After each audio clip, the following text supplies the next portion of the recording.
ओम नमो भगवते वासुदेवाय नमः।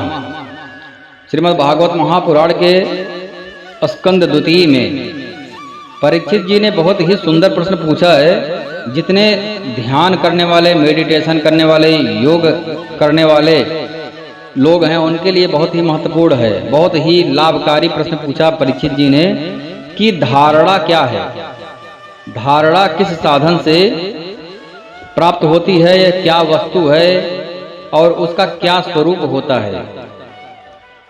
परीक्षित जी ने यह प्रश्न पूछा सुखदेव जी से। यथा संधार्यते ब्राह्मण धारणा यत्र सम्मता।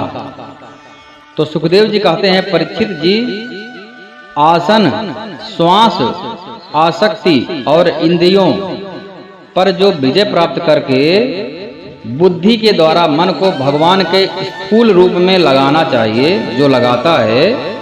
और लगाने की पहले शुरुआत में तो पहले चेष्टा करेगा, कोशिश करेगा, मन बार बार भगवान की तरफ नहीं लगेगा, दूसरी तरफ चला जाएगा। फिर मन को बस में करके अभ्यास करके फिर से उसको पकड़ करके लाओ, भगवान के स्थूल शरीर में लगाओ। तो मन को धीरे धीरे अभ्यास के द्वारा बस में करना और भगवान में लगाना, यही है धारणा। इसका विस्तृत रूप से वर्णन किया गया है, सुखदेव जी ने किया है कि भगवान का स्थूल शरीर क्या होता है। इस पर भी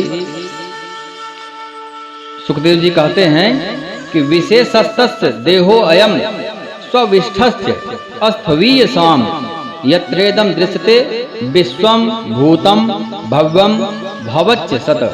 अर्थात जो यह संपूर्ण विश्व है, इसका जो कुछ भी होगा भविष्य में और जो अभी वर्तमान में संपूर्ण विश्व चल रहा है और जो भूतकाल में हो चुका, यह तीनों को मिला दिया जाए, यही भगवान नारायण का स्थूल शरीर है। जैसे हमारा जो स्थूल शरीर है, हाथ पैर, मुंह, नाक, बाल, पैर का नाखून से लेकर के सर के बाल तक जो स्थूल शरीर दिखाई दे रहा है, जो दृष्टि गोचर हो रहा है, वही स्थूल शरीर है।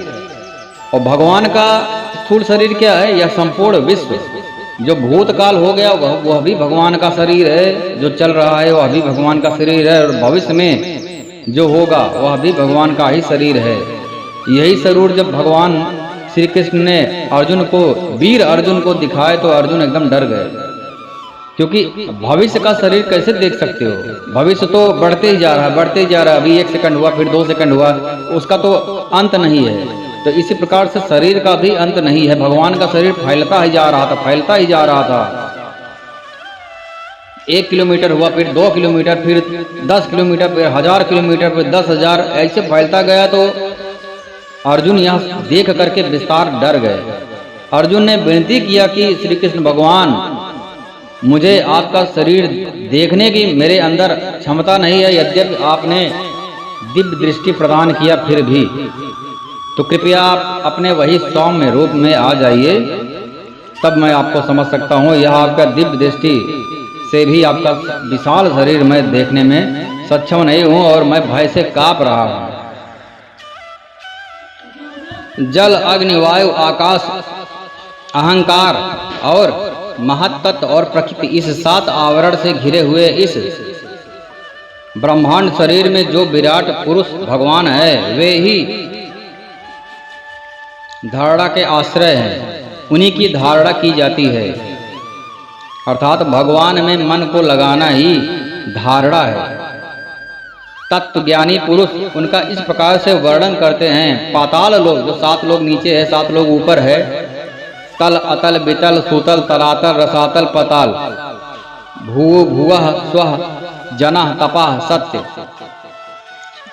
तो पाताल विराट पुरुष के तलवे हैं। पाताल लोग सबसे नीचे है, तो ये भगवान का तलवा हो गया, पैर का तलवा नीचे का, और उनकी एड़ियां और पंजे रसातल है, और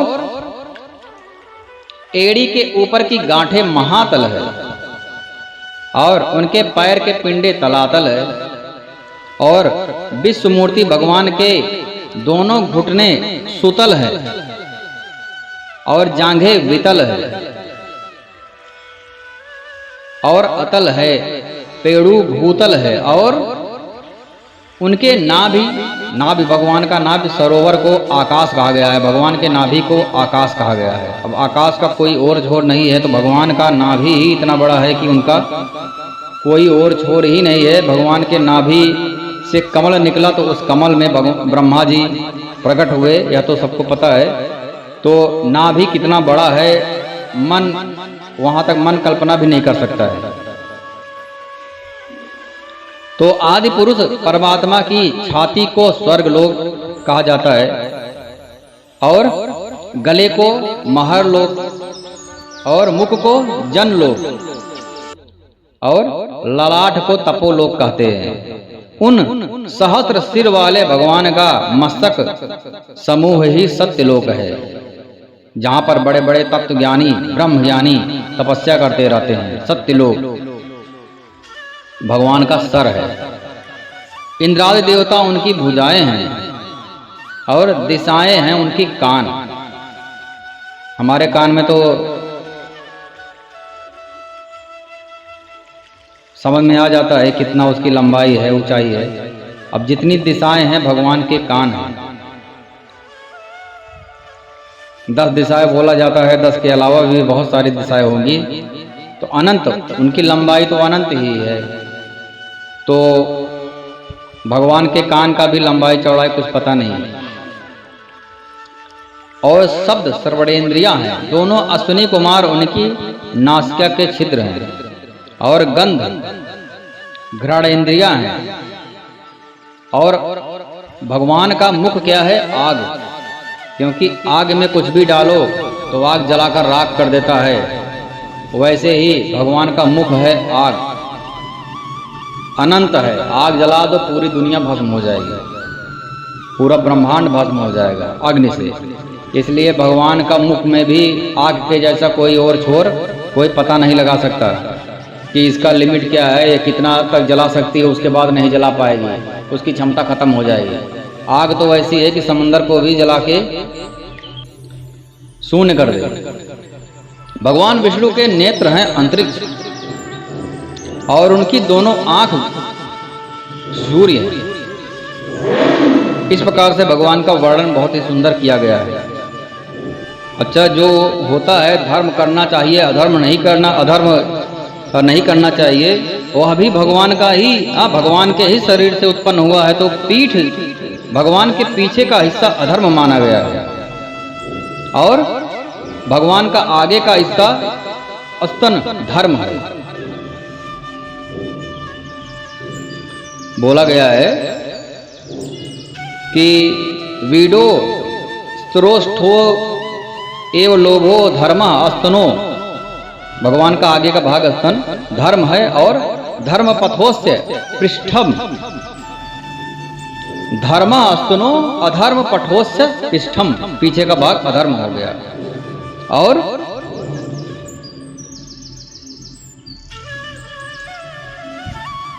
बड़े बड़े जो पर्वत हैं उनको ही भगवान की हड्डियां समझना चाहिए, हड्डी। तो इस प्रकार का भगवान का वर्णन किया गया है। अब बादल क्या है? भगवान के केश हैं, भगवान के बाल हैं बादल। ब्राह्मण भगवान के मुख से निकले हैं, तो ब्राह्मण भगवान का मुख है। जितने भी ब्राह्मण है भगवान के मुख हैं। शरीर में सबसे एक महत्वपूर्ण हिस्सा होता है जो देखने के लिए मुख ही होता है। पहला दृष्टि किसी भी इंसान को देखो तो मुख ही जाता है। तो मुख है ब्राह्मण, इसलिए ब्राह्मण वेद पाठी होते हैं, वेद का मंत्र उच्चारण करते हैं, जिससे जो भी चाहे वो करवा ले। देवताओं को वश में करके जो भी चाहे वो करवा सकते हैं। मंत्रों में उतनी शक्ति होती है, लेकिन मंत्र शुद्ध होना चाहिए। शुद्ध उच्चारण करना ही बहुत ही कठिन है इस कलयुग में। तो भगवान का मुख है ब्राह्मण, क्षत्रिय है भुजाएं, और वैश्य जंघाए हैं, और शूद्र उन विराट पुरुष के चरण हैं।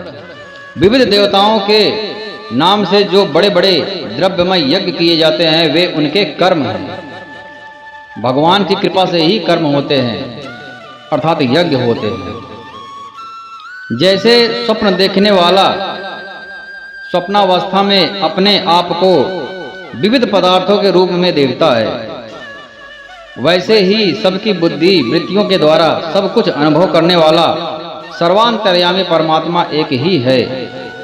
स्वप्न का बहुत ही सुंदर उदाहरण दिया जाता है। जैसे बोला जाता है कि भगवान सबके सारे सर्वांतर्यामी है, सब कुछ जानते हैं। तो एक सुंदर उदाहरण आता है, जैसे कोई प्राणी एक स्वप्न देख रहा है। स्वप्न में उसने देखा कि एक राजा है और एक चोर है। चोर ने चोरी कर लिया और बहुत सारे सैनिक उनका पीछा कर रहे हैं। चोर भाग रहा है घोड़े पे बैठ के। तो अंत में सैनिकों ने चोर को पकड़ लिया। उसके बाद में उनको बांध करके, रस्सी से बांध करके लेकर आए राजा के सामने। राजा को सैनिकों ने बताया और राजा ने उनको मृत्युदंड दे दिया। यह जो पूरी कहानी है, या जो प्राणी स्वप्न देख रहा है उसके लिए सत्य है जब तक वह स्वप्न में है, और उसके बगल में उसकी पत्नी सो रही है उसके लिए असत्य है, उससे कुछ मतलब ही नहीं है। परंतु वो जो प्राणी जो स्वप्न देख रहा है उसके लिए सब कुछ सत्य है। और इसमें एक महत्वपूर्ण बात यह है कि वही सैनिक के रूप में है, क्योंकि उसके अलावा तो और कोई है ही नहीं। उसने ही सैनिक बना लिया स्वप्न में, और उसने ही भाला बना लिया, उसने ही घोड़ा बना लिया और सैनिक घोड़े पे बैठ के पीछा कर रहे हैं। उसने ही चोर भी बनाया और उसने ही राजा बनाया। सब कुछ उसका अपना खुद का स्वप्न है। और सब के मन में, चोर के मन में, घोड़े के मन में, राजा के मन में क्या चल रहा है सब उसको तो पता है। स्वप्न देखने वाला सब कुछ जानता है, कहीं कि वही स्वप्न का प्रधानमंत्री है। तो स्वप्न का बारे में सब कुछ वह जानता है, कौन होने वाला है, क्या है, घोड़ा है, भाला है। तो वैसे ही परम परमात्मा का यह स्वप्न है। जितने भी यह संसार में जितना घटित हो रहा है सब एक स्वप्न है, और सबके बारे में क्या होने वाला है, कैसे करेंगे, सब कुछ भगवान जानते हैं। यह एक खेल चल रहा है, और इसलिए बोला जाता है कि यह माया है। माँ मतलब जो नहीं, या मतलब जो, अर्थात जो नहीं है वह माया है। जो नहीं है वह माया है, परंतु दिखती ऐसी है कि यही सत्य है, इसके पीछे की कुछ कहानी है ही नहीं, यही सत्य है। जिस प्रकार एक और उदाहरण बहुत ही सुंदर है, यथा महांति भूतानि भूते सूचा वचस्सनो प्रविष्टान या प्रविष्टानि। अर्थात जैसे हमारा शरीर पंचभूतों से बना है, यह सबको पता है। अभी शरीर को थोड़ा सा रगड़ो, शरीर में किसी भी हिस्से में, तो थोड़ा सा मिट्टी निकल आएगा। कितना भी सफाई करो, और पसीना हो जाएगा, थोड़ा गर्मी हो जाएगा तो जल निकल आएगा। तो अंतरिक्ष थोड़ा थोड़ा अंतरिक्ष तो है ही। उसके बाद में अग्नि, टेम्परेचर कितना 98 डिग्री होना चाहिए। तो टेम्परेचर अग्नि का मात्रा भी है, जल का मात्रा है, वायु का मात्रा है, वायु हम ले ही रहे हैं। तो पंच महाभूत से यह शरीर बना है, परंतु हम लोग जानते हैं पंच महाभूत से बना, लेकिन मानते नहीं है। अनुभव उसका यथार्थ अनुभव नहीं करते हैं, क्योंकि यदि करते तो हम ऐसा बोलते हैं ना कि मेरे पंच महाभूत को मत मारो, ये तो पंच महाभूत में मिल जाएगा, तो क्या प्रॉब्लम है, क्या समस्या है। कोई समस्या ही नहीं है। लेकिन वो अपने को मान लेता है कि मैं हूं, पंच महाभूत नहीं है, या मैं हूं, अपने शरीर को मैं मान लेता है। तो उसी प्रकार से यह स्वप्न में भी जो स्वप्न दृष्टा है उसका ही सब माया जाल है कुछ भी नहीं। पंच महाभूत निकाल दो तो बचेगा कुछ नहीं, जीरो बटेगा। शरीर से सब कुछ निकाल दो तो जीरो बचेगा।